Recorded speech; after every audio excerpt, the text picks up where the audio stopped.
Welcome back to the Alec Lewis Show. I am your host, Alec Lewis. This is episode 138, recording on Tuesday, December 30th. Happy to be back on a Vikings 4-game win streak. They cannot lose. No, that is not possible at this point. They won on Christmas with Snoop Dogg and Bocelli and the entire ensemble of what was a pretty entertaining halftime show. We're not going to talk a lot about that. We will be very direct and all-encompassing with the football today, and I'm looking forward to that. Have a bunch of questions from you guys, which I asked for on social media. Got a bunch of them at Alec_Lewis, where you can follow me on Twitter, and going to hit all the subjects. Brian Flores, JJ McCarthy, quarterback of the future, coaching staff kind of nuggets, anything and everything that I have. We'll unload the clip throughout the course of this podcast, and looking forward to doing that. If you're new here and watching on YouTube, please hit that subscribe button. We would really appreciate it. It helps us out. It brings the show to more people. And as you all know, I've had a blast doing this now for more than a year, a couple episodes a week, while I also balance the day job of covering this team for The Athletic. So please, on YouTube, hit that subscribe button. And then if you're listening on Apple or Spotify or wherever you get your podcast, you can rate and review, and all of that stuff helps us out as well. This show, the Alec Lewis Show, is presented by First Resource Bank. And if you don't know about First Resource Bank, you haven't been paying enough attention. It's one of the fastest growing banks in the Minneapolis area. It's a member FDIC bank run by really good people. Tim Siegley, Aaron Siegley, Charlie Anderson. They care about this team. They have questions all the time about what the Vikings situation is and will be. And I try to give them as direct answers in private as I do here on the show, on the Alec Lewis Show. So please, First Resource Bank, you can get information about how to set up an account in the description below. All right, let's not waste any time. We're going to get right directly into questions. And the first one comes from a listener whose name is Dave. Dave asks a question about Harrison Smith, and it is, if Hitman retires, do we bring him in as a DB coach with the look for a future DC? Smart Hall of Famer. Look, the way I'd answer this question is, if you could convince Harrison Smith that coaching would be the correct profession for him after spending 14 seasons in the trenches playing this game, you do it any day of the week. But the odds of convincing that guy who has given his entire body and really mind and time to this game, the odds that he's going to continue to do that and put in some of the hours that these coaches put in, I'd say are extremely low. Could he be somewhat of a consultant on the side? You'd love for that to happen, but if I'm not, if I'm expecting things and looking at it clear-eyed the way I feel like I typically do, I wouldn't be surprised if Harrison Smith returns to Knoxville, Tennessee, alongside his family and young children, with his plot of land that he bulldozes and does whatever he does with it, and kind of is away from all areas of the spotlight down there. And I'm sure he'll feel the call, to come back home at some point, home being here. But that's kind of how I see the next iteration of Harrison's life going, whenever that next iteration comes. And I will say this. I thought he was incredible on Thursday against Christmas. And I wrote a long story after the game about just his emotion and the emotion from the crowd in celebrating him and him celebrating the crowd, and just how special of kind of a moment that was in time for a guy who has had a host of special moments in his career. But he was flying around. Physically, he looked as good as he has all season, and it's probably easy to forget or overlook at this point the fact that he did start slow this season, miss the first couple of games because of a personal health issue that definitely prevented him from maintaining his regimen and his training and his body work from the offseason into the regular season. So, not only was the personal health issue something that he had to recover from, but it was also something that was almost compounding in the fact that it didn't allow him from the outset, even when he did return to some minimal snaps in week 3 against the Bengals. Like, it was something that affected his viability and his playmaking ability, even then. What I would also say about Harrison Smith's performance, I mean, the interception, that's just like a classic quarters look where the safety really has no business being in that space that Harrison Smith ended up being in to intercept that pass from Jared Goff intended to Amon-Ra St. Brown. And part of the reason Harrison Smith was able to make that play was because of just film studying and understanding that Jared Goff and Amon-Ra St. Brown love hitting those kind of intermediate end breakers. So just a phenomenal play. And then, like, I would be remiss if I didn't mention the fact that a lot of what the Vikings are doing now and have done over the back half of this season defensively, which has obviously been a stretch that rises among the best since Brian Flores arrived here, so much of the strategy has been blitzing and being aggressive at the line of scrimmage and showing the all-out pressure and dropping some guys and sending other guys. And so much of that strategy has been collaboration between Brian Flores and Harrison Smith. Now, there are other cooks in the kitchen, whether it's defensive pass game coordinator Durante Jones, whether it's linebackers coach Mike Saravo, whether it's Eric Wilson and Blake Cashman on the field.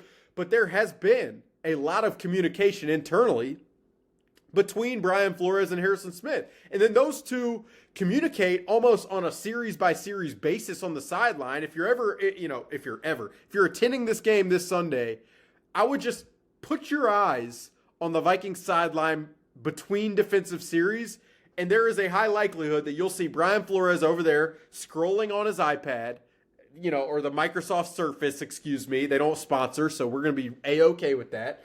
But I'd take a service if they want to, even though I'm kind of an Apple guy, which probably doesn't help the Microsoft Surface ad. But anyway, you'd see Brian Flores scrolling on the iPad, and then you'd see Harrison Smith approach him, or Brian Flores approach Harrison Smith. And that communication and synergy is one that I'm sure in the history of the game, it won't be talked about. There are these special coach-player relationships that kind of live on forever. I mean, just when you think about the current dynamic, you think about Patrick Mahomes and Andy Reid, and you think about, Chris Jones and Steve Spagnuolo, and probably there are plenty beyond the Chiefs that I could come up with if I took the time to do it. But Harrison Smith and Brian Flores collaboration probably won't be remembered, but it really should, especially here locally, because their brain power in tandem has produced just a special operation, a special period in Harrison Smith's career. And the praise that Brian Flores is receiving, some of that is obviously influenced by having Harrison Smith and being able to call the defense with multiple calls that Harrison Smith is on the field toggling in and out of, kind of like a quarterback at the line of scrimmage. So, to see Harrison Smith's emotions after the game was pretty astounding for me. Like, he is one of the few players that I've covered where when he talks, you feel the weight of whatever he's talking about, whether it's his own career, whether it's where the team is. Like, after the, I believe it was the Seattle game, he and I spoke in the locker room, kind of over near his locker, and his, I would say, frustration, exhaustion, disappointment of the season was just very clear with how he spoke. So he just has a special way about him. And then, the other thing about Harrison Smith, as I talk about the future with him in accordance with this question from Dave, like, I don't expect him to be the announcer type unless it's Pat McAfee invites him up to be a guest on his show to kind of shoot the breeze around once in a blue moon. And he would be phenomenal on that with AJ Hawk, with all of those guys. Like, that would be a spot where to hear Harrison tell stories in that environment, that's the fit for him post-career in terms of lingering around kind of the sport that he obviously has loved. Talking about Harrison, like, that's kind of the vibe that would make the most sense to me, just knowing him and observing him, etc. But great question, Dave. The next comes from Mr. Minnesota at Lil Womp 247. Getting a lot of questions from Lil Womp 247 recently. The question is there any smoke with the running back position? Interest in Kenneth Walker, Breece Hall, or Jeremiah Love? So the first thing I want to do to answer this question is just to give you some of the study / work I did on the front end of answering this question on Aaron Jones. So Aaron Jones is 46th out of 57 qualified running backs in yards after contact this season. 46th out of 57. He's 52nd out of 57 in missed tackles forced. He's 26 out of 48 in rushing success rate. And he obviously has only played 12 games and missed time with the hamstring injury. Aaron Jones has an interesting contract where if the Vikings wanted to this upcoming offseason, really shortly, the offseason is forthcoming quickly, they could part ways with him and recoup. They would absorb about $7 million in dead money, and they would recoup around $7 million in cap space for 2026. There's a lot of dynamics with that conversation. I mean, one, you can't overstate Aaron Jones's role in the locker room. He's been a key voice for head coach Kevin O'Connell. He has great relationships with a bunch of the key Vikings players and leaders, including Justin Jefferson. And then he has, when he's been healthy, he's been a 3-down back, meaning, yes, he runs the football. Yes, he's a pass catcher and works in the screen game, which the Vikings have done a ton of this year. Leaned way heavier into the screen game this year than in years past. And then he is a reliable enough pass protector. Now, you don't love seeing him taking those hits from blitzing defensive backs and linebackers because that contributes to some of the injury risk. And then if you were to part ways with Aaron Jones, that would lead you down the road of what happens at running back next to Jordan Mason. And now Jordan Mason's numbers are really good. I didn't write those down for you guys, but believe he's like 5th in rushing success rate out of the 48. His yards after contact is close to a yard more than Aaron Jones. He doesn't probably have the breakaway speed, but from he'll get 5 if there's 5 to get. Like Jordan Mason, that is his skill set, but he is not a great pass protector, and he is not an incredibly reliable catcher of the football. And so regardless, it probably makes sense for the Vikings, especially if they're going to move on. I mean, definitely makes sense if they're going to move on from Aaron Jones, but you could argue the fact that the Vikings should move on from Aaron Jones and potentially find a younger player at the position. Now, Mr. Minnesota, who asked the question, brought up some really interesting names. Kenneth Walker, he's kind of like your incredibly explosive, twitchy back, but doesn't always get what's there for him. And then as a pass protector, you're rolling the dice. Breece Hall has had up and down seasons, has been really dynamic at times, more of the all-around style back. And then Jeremiah Love is the Notre Dame product who's going to be a first-rounder. By all accounts, is one of the premier players in this draft. It just becomes a question of, is he going to be there when the Vikings are picking? And if he is there, is it sensible for this Vikings team, with where their roster is, to take a running back? I've said this plenty of times on the show and in writing. The Vikings haven't drafted a defensive full-time starter since before Kwesi Adofo-Mensah arrived here in 2022. And so, this defense, while Dallas Turner has started to come on, and I've been as critical as anybody probably about evaluating his play, but the explosiveness and the athleticism is definitely there. And if he continues to push and improve and, put on weight and be reliable enough in the run game, like his trajectory is obviously angled up. And then I've really liked what I've seen from Jay Ward in his spot snaps in recent weeks.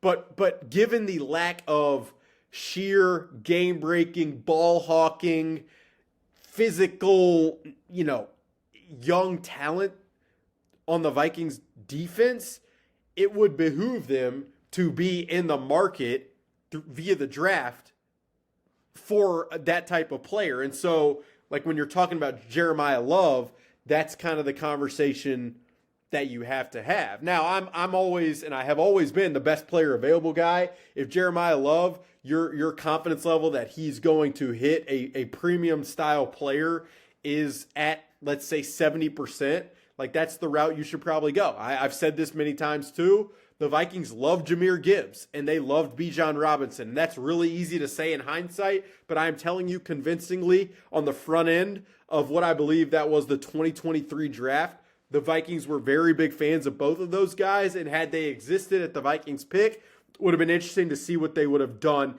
in that spot. I mean, some of the other running back names that I just wanted to pass along as potential possibilities into next season if the Vikings do move on from Aaron Jones. I mean, some interesting ones. Javonte Williams of the Cowboys, he carries with him a little bit of injury risk as well, but has had a good year and is a 3-down back, can pass protect. He showed that in the game against the Vikings. Travis Etienne is an interesting player who would have schematic crossover given his time spent with Liam Cohen and Grant Udinski. Kenneth Gainwell has had a pretty good year and is a pass-catching back. And again, he's been in Pittsburgh. He was with Philadelphia for a long time. So those are a couple of the names. I mean, the Packers, Emmanuel Wilson has really come on for the Packers behind Josh Jacobs. He'll be a free agent. And then, you could talk yourself into the Brian Robinson Juniors of the world and others kind of throughout free agency. But it is a pretty, if you look at the free agent positions of this upcoming offseason, running back is one where there is a lot of depth and a lot of intriguing players there. So if that's where the Vikings wanted to save money and spend money, it would be a sensible spot. And I am not, like, while I love analytics and I love data and I try to keep up with the trends of how teams are allocating money on rosters, like, I do feel like the running back position is very important, and a good running back, it's kind of like in my industry, like with an editor, like you realize you realize you have one when you have one, and you realize what one looks like when you don't. And so, yeah, that's what I'd say to the question about running back. The next question comes from Purple Persuasion at TPP Skull. Do you see any of the coaches below Wes Phillips, the offensive coordinator, or Brian Flores, the defensive coordinator, getting promotions with other organizations? 4 names came to mind for me when I received this question. The first would be Durante Jones. Durante, I already mentioned on this podcast, is the defensive passing game coordinator, has been the DB's coach here for years, was a DC at LSU for a season years ago, and Brian Flores has really embraced him since he arrived. So, Durante was a coach at the Senior Bowl a couple of years ago. He interviewed last year with the New Orleans Saints, and from what I understand and understood just in the aftermath of that, they really liked his interview. They really believed he was coordinator caliber and would be in the future. So Durante is definitely a name. If another staff or coach, offensive-minded coach, let's say, receives a head coaching position, and they want this style of defense, that would be an interesting name. So he'd be the first one of 4. The second would be Mike Saravo. Mike Saravo is the Vikings linebackers coach, has done really, really good work this year, obviously with Eric Wilson and Blake Cashman. But he's got an interesting background, was in college for a while at Baylor, comes with some of the college-y principles and ideas and schemes which can, be adaptable within the NFL. He worked with Phil Snow in Carolina, and then Brian Flores has brought him here, and he's got kind of a no nonsense disposition to him that probably is beneficial when you're standing in front of a bunch of alphas and teaching and coaching. So Mike Saravo would be the second. Keenan McCardell, the wide receivers coach. I mean, the trust level that it hasn't. I should preface this because people will scream at me. It hasn't been the greatest year from the receivers in terms of the drops. And I mean, Jordan Addison's season has been really topsy-turvy, and Justin Jefferson, he's navigated a lot to manage this entire season as a whole. So probably not the best tape to be submitting in terms of while you're seeking coordinator interviews, but the respect from Keenan, both in the building, from players, from coaches, or outside the building, is pretty clear. And he too has received interviews in past years, so I don't know why he wouldn't this season, even with the struggles that the Vikings have had. I mean, the system is still the system, and Keenan McCardell's experience and kind of the level of conviction you have in him when he is in charge of specifically that receiver room is enough to get him there. And then the fourth name, probably more of an interesting one. Younger dude, he's coached outside linebackers this year, has done a lot of the developmental work with Dallas Turner this year specifically. His name's Thad Bogertis, and he was with the Rams for a while, has been with Kevin O'Connell now multiple seasons. He was the assistant linebackers coach with Mike Saravo last year and has coached outside linebackers this year. But he's kind of, for me, a little bit in the Chris Shula mold. Shula is the defensive coordinator of the Rams.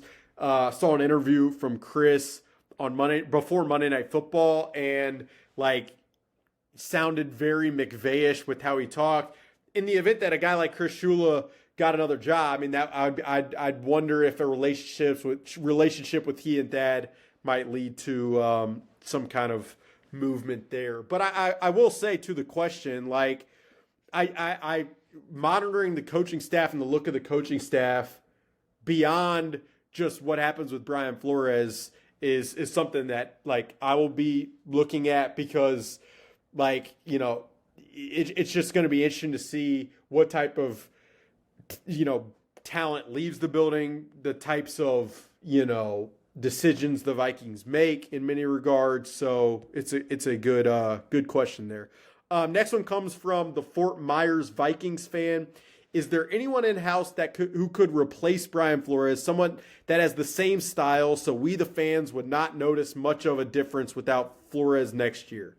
I wish it was as simple as saying that. I mean, the names that I just passed along to you would be the guys, probably Durante Jones and Mike Saravo above all. If the Vikings if Brian Flores were to leave and the Vikings were wanting to stay internal, those are the two names internally that I would look for. But to just think that you would replace Brian Flores with continuity and scheme, for me, isn't giving Brian Flores the requisite credit for what he's been able to do here. It's not just the scheme. It's not just the play calling on Sundays. It is the teaching throughout the spring and the summer. It is the adaptability throughout both the spring, the summer, the season, game day. When you realize something's not working, being able to tweak it on the fly, make it easier for the players, make it more complex for players, switch coverages, change fronts. Really late in this season, it's kind of gone under the radar because it's just not the sexiest of talkers. But part of the reason the Vikings have been better at stopping the run is because the Vikings have just said, you know what, we're going to play with 6 down fronts, essentially 4 defensive linemen and 2 edge rushers, and you're going to have to throw it over the top of us. And how many coordinators would be willing to place that structure out there and carry the risk of getting beat on the back end? And so, again, the Brian Flores and the job he's done here is not just his specific scheme and the play calling on Sunday. It's everything else. It's the personnel vision and marrying what he wants to do on Sundays with the types of players that they bring in terms of high aptitude players, high IQ, guys who are calm within the noise, guys who are communicative, on the field and off of it. And so there's just a lot to it. And then there's the disposition that he carries. Like, I joke all the time, in training camp or even on practice days during the week, you watch Brian Flores walk out to practice and you know that he means business. Like, that's just what it is. And you can't really fake that. I mean, like, certain guys have a little more edge to them or not. And so, like, that would be the thing with Mike Saravo or with Durante Jones. The question that the Vikings would have to ask if Brian Flores were to leave is, like, do these guys have, the characteristics to rise to that level? And are we, like, would we as an organization, this is the question they have to ask, would we as an organization be okay with the growth that, would probably be required for those guys to get to that place? I mean, you've seen it like with Detroit with their brain drain, specifically offensively. When you have that level of elite coordinator, like, you can try to replace it with experience, and they did with John Morton, but it comes with no guarantees. And that's why I've said on this podcast and in writing many, many times, if you add Brian Flores' departure to the list of questions this team already has to ask, it becomes even more difficult to see the viable path of this team finding its way, like, directly toward contention. So that's the way I'd answer that question from Fort Myers Vikings fan. By the way, this show is sponsored by Unreal. I'm wearing it on the hoodie right now. I believe this is the Elevation hoodie. It's exceptional. It keeps me warm when you got blizzards like we do. I mean, I had my family in town, was driving through it was just gnarly out there, I believe, on Sunday. My brother's flight got canceled. He was staying here. He needed Unreal to be able to stay warm. But they also have these limited edition hoodies. This is one of their last ones of the season. But, it's just really high level, thick, great quality, full zip. I don't know which friend of mine is going to get this one, but whoever is, I promise you they're going to be happy about it. But that's a locally owned brand, Unreal. And it's another one where, like I've said many times, when I did this podcast and never set out for sponsorship stuff, and when it became possible, it's like you want to align with brands and companies of people you like and trust and respect and think are forward thinking, and Unreal is definitely one of those. So just wanted to give them a quick shout out. The next question comes from Shane Hoffman, who asks what is on everybody's mind every single day, and probably is a question and an answer that we will be discussing on the Alec Lewis show for months, whether we get tired of it or not. I don't really, Shane, you, the listeners, whether you're walking on the treadmill right now, whether you're walking outside, whether you're driving in the car, we're all going to be, our minds are probably going to be situated on this question. But Shane asks, do you have a name or three of free agent quarterbacks you think would be a good fit to come in and either back up or compete with JJ? So, again, this is the ultimate question. And here's how I start. I will start this answer. Until some of the off-season events, whether it's Combine, Senior Bowl, owners meetings, conversations, it's hard to have any educated, fact-based perspective to be able to answer this question where I am very convicted in the names that I give you, is what I would say. And typically, I don't like throwing stuff out there unless I have great confidence and comfort with what I say and report, or not confidence and comfort, till I'm 100% sure of what I'm saying and reporting. So that's how I'll start with that. So all of this is speculative, but it will allow me at least, to kind of frame to you the conversation in the way that I think this needs to be thought about. So I posed this question to a buddy the other day, and I'll pose it to you guys now. What is the goal for the 2026 season? Like, what should the goal be? And the easy answer is you want to win the Super Bowl. But, like, what is the realistic goal for 2026? I asked that question to you, and you can mull it over. But the likely answer, if I'm guessing, is that you are going to prefer the Vikings to get back to the playoffs and win a playoff game for the first time in over a half decade. And that is a sensible path. And so if that is your answer, the answer to Shane's question in terms of what the Vikings need to do at quarterback, which is essentially what he's asking, needs to fit in accordance with your answer to that question. If your answer is the goal needs to be to make the playoffs and win a playoff game, what quarterback room gives the Vikings the best chance of making that happen for 2026?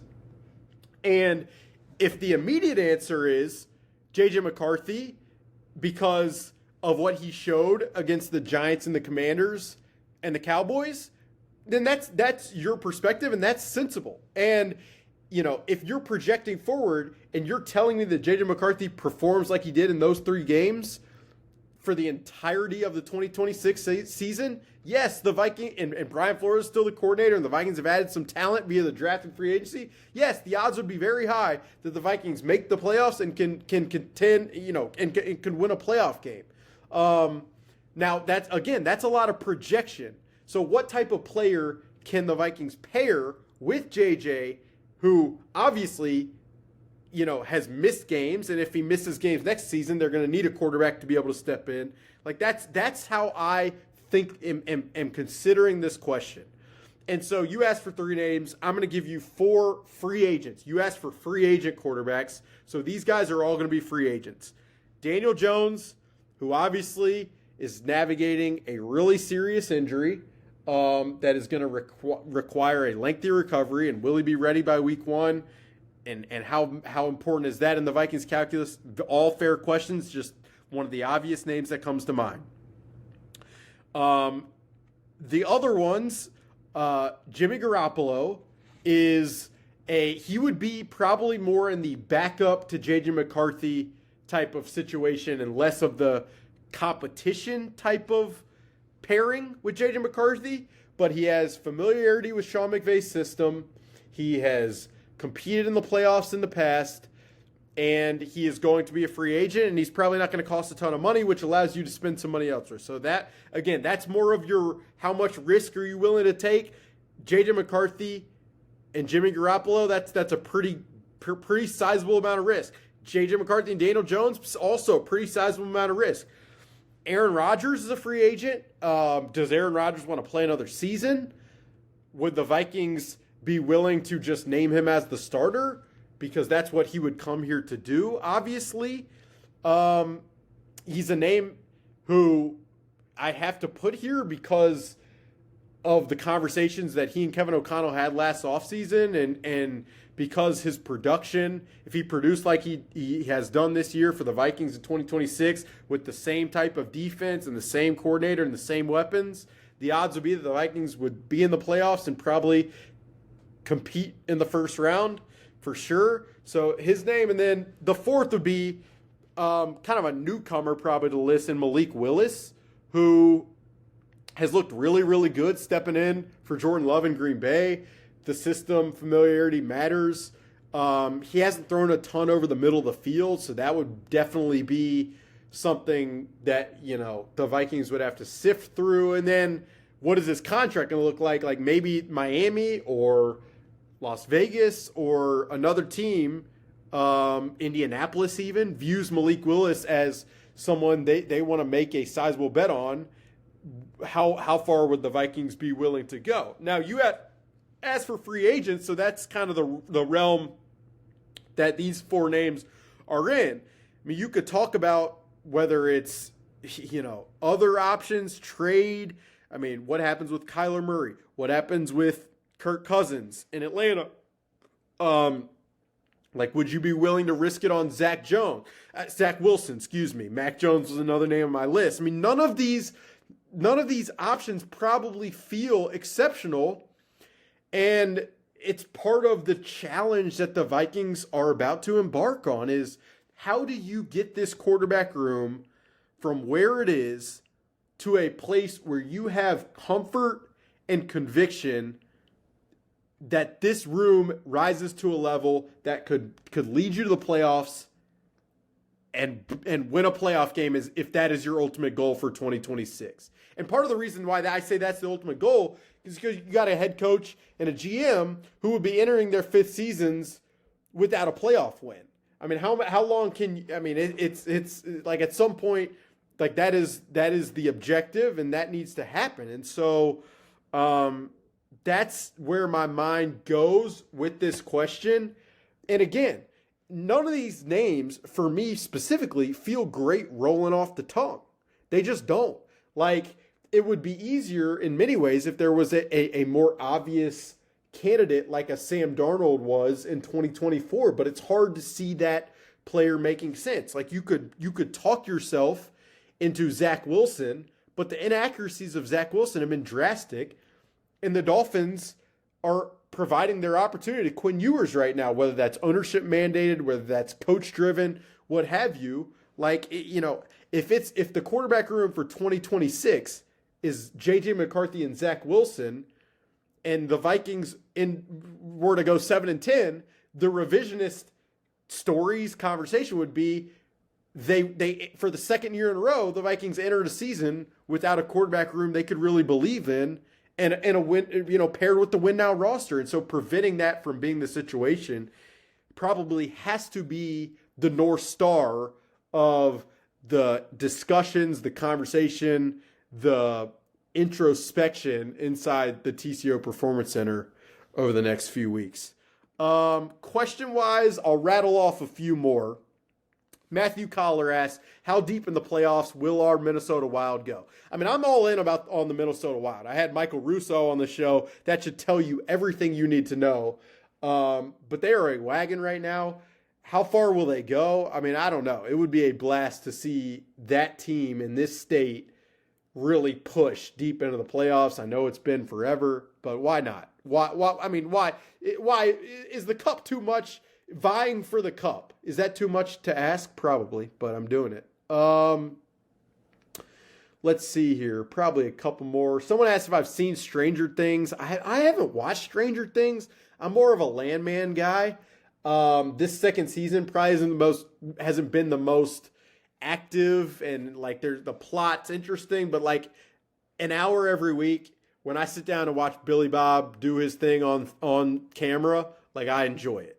I don't need, like, I'm a stickler for structure and plot and story and great writing, but sometimes you just need like some classics on your screen of great lines and picturesque scenes in the middle of West Texas, etc. Let's see. I'll do one more.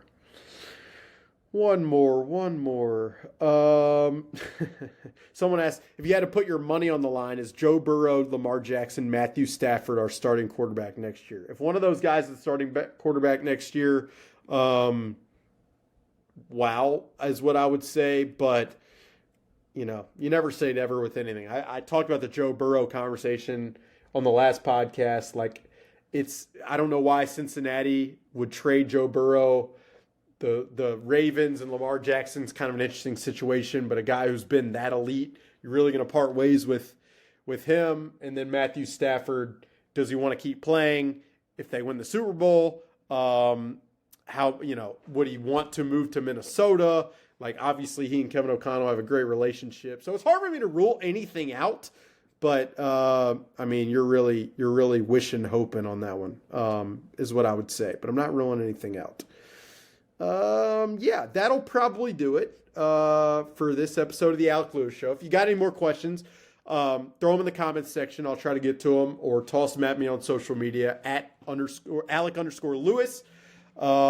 Appreciate you guys being here. If you're watching on YouTube, hit the subscribe button. If you're listening on Apple or Spotify, you can rate and review, and all of that good stuff helps us out.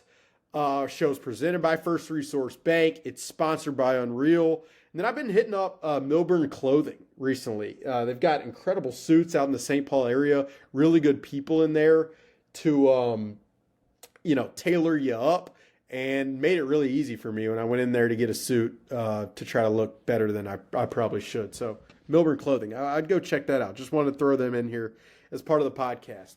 That'll do it for episode 138. stories galore at The Athletic, so please go check those out. I'll be a co-host on the Friday Football Feast on Friday morning on KFAN. And with that, we will talk to you later this week.